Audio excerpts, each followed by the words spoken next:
හැමෝම පිළිගන්නවා channel එකට. අද ඔයාලගේ competitive exam එකේ GK කොටසට අදාළ වැදගත් පාඩමක් අරන් ඇවිල්ලා තියෙන්නේ. අපි අද වීඩියෝ එක පටන් ගමු. නොබෙල් ත්‍යාගයේ ආරම්භක වර්ෂය වෙන්නේ 1901 වර්ෂය. ඇල්ෆ්‍රඩ් නොබෙල්ගේ අන්තිම කැමැති පත්‍රයට අනුව තමයි මේක ආරම්භ වුණේ එතුමාගේ අභාවයත් සමග. ඇල්ෆ්‍රඩ් නොබෙල් ගැන ඔයාලා දන්නවා ඇති. ස්වීඩන් ජාතික විද්‍යාඥයෙක්, ඩයිනමයිට් සොයාගත් විද්‍යාඥයා. ඔහුව මරණයේ වෙලෙන්දා The Merchant of Death නමින් හඳුන්වනවා. ආරම්භයේදී ශේෂ්ත්‍ර 5ක් යටතේ නොබෙල් ත්‍යාග ලබා දීලා තියෙනවා.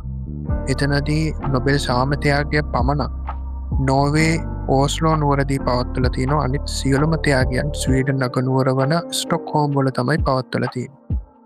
මෙතනදී ඔයාලට නොබෙල් ප්‍රයිස් එක ලබා දෙන ශේෂ්ත්‍ර ටික බලා ගන්න පුළුවන්.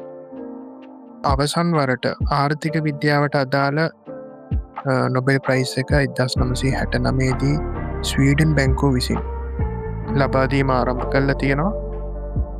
නොබෙල් ප්‍රයිස් එකේ වටිනාකම ගත්තොත් එතනදී දේවල් 3ක් හිමි වෙනවා.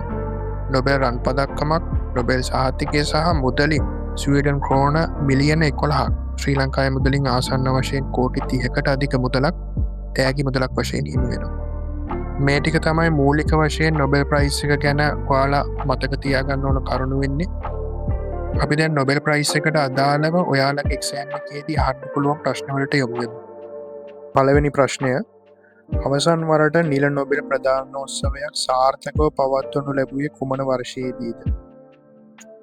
ආන්සර් එක ඔප්ෂන් C 2025. 2025 වසරේ සාමය සඳහා වන නොබෙල් ත්‍යාගයෙන් පිදුම් ලැබූ වෙනිසියුලානු දේශපාලන ක්‍රියාකාරිණිය කවුරුන්ද? ඔප්ෂන් එක B මාරියා කොරිනා මචාඩෝ. ඔප්ෂන් එකට අදාළ පොඩි විස්තරයක් තියෙනවා, ඔයාලට බලා ගන්න පුළුවන්.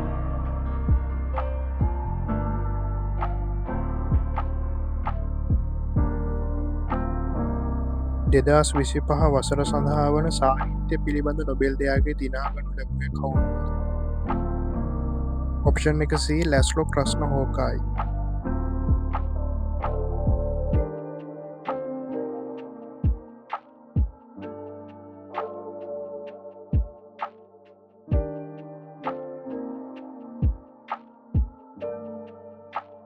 මේරී බ්‍රුන්කෝ, ෆ්‍රෙඩ් රැම්ස්ඩේල් සහ ශිමොන් සගුචි යන විද්‍යාඥයන් තිදෙනාට 2025 වසරේදී නොබෙල් ත්‍යාගය හිමිවූයේ කුමන ක්ෂේත්‍රයේ කළ පර්යේෂණ වෙනුවෙන්ද?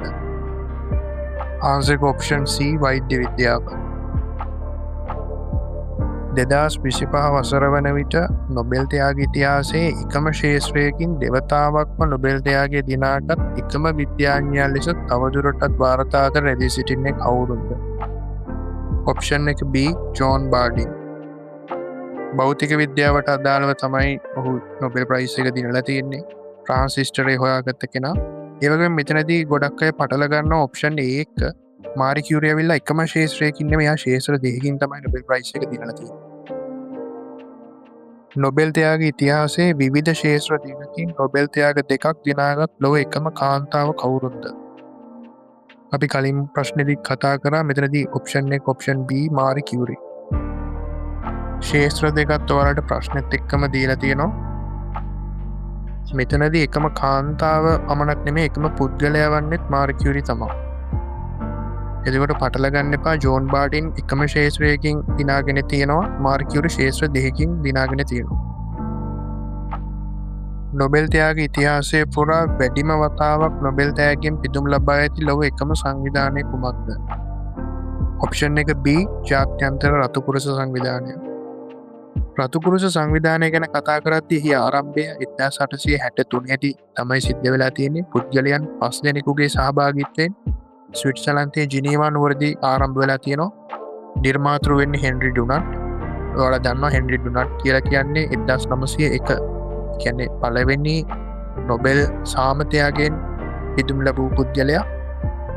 එදිර මතක තියාගන්න සංවිධානයක් විදියට 3 වතාවක් රතුකුරුස කමිටුව නොබෙල් ත්‍යාගය දිනාගෙන තියෙනවා. නොබෙල් ත්‍යාගයක් ප්‍රතික්ෂේප කළ ලොව ප්‍රථම පුද්ගලයා ලෙස වාර්තා වන්නේ The Absolute Diary of a Nobody සහ The Stranger වැනි කෘති ලියූ කුමන ප්‍රංශ ජාතික ලේඛකයාද? මෙතැදි ප්‍රශ්නය අමතර කරුණුත් එක්ක දීලා තියෙන්නේ. ඉදිර ආන්සර් ඔප්ෂන් B ජීන් පොල් සාත්‍රය.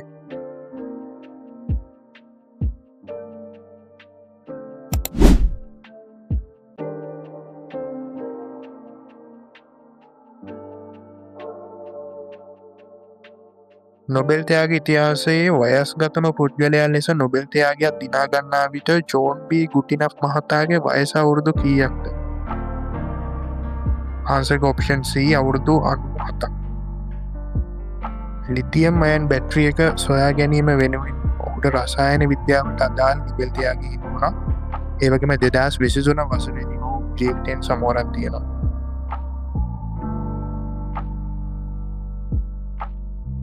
ආසියානු මහද්වීපයෙන් ප්‍රථම වරට නොබෙල් ත්‍යාගයක් දිනා ගනිමින් ආසියාවට ඉමත් කීර්තියක් ගෙනා ශ්‍රේෂ්ඨ ලේඛකයා කවුරුද?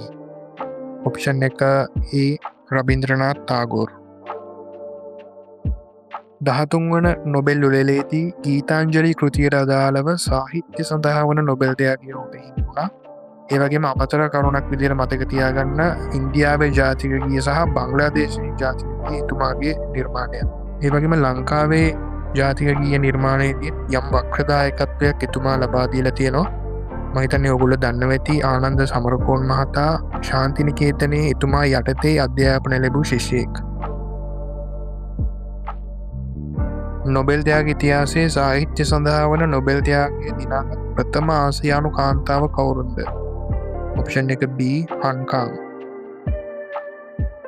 ඇය කොරියානු ජාතික ලේඛිකාවක්.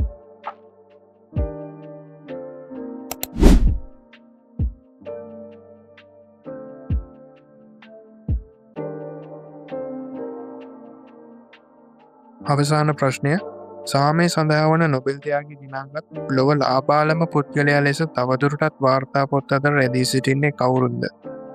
මම හිතන්නේ මේකට ඔප්ෂන් එක හැමෝම දන්නවා. Option A මලාලා යුසුෆ්සායි. වයස අවුරුදු 17 දී මුස්ලිම් ගැහැණු දරුවන්ගේ අධ්‍යාපන අයිතීන් වෙනුවෙන් පෙනී සිටීම නිසා 2014 දී ඇයට මෙම ත්‍යාගය හිමි වුණා.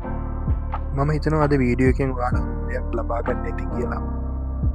වීඩියෝ එක හොඳයි නම් ලයික් එකක් දාන්න, සබ්ස්ක්‍රයිබ් කරන්න. අපි අලුත් වීඩියෝ එකකින් හමු වෙමු.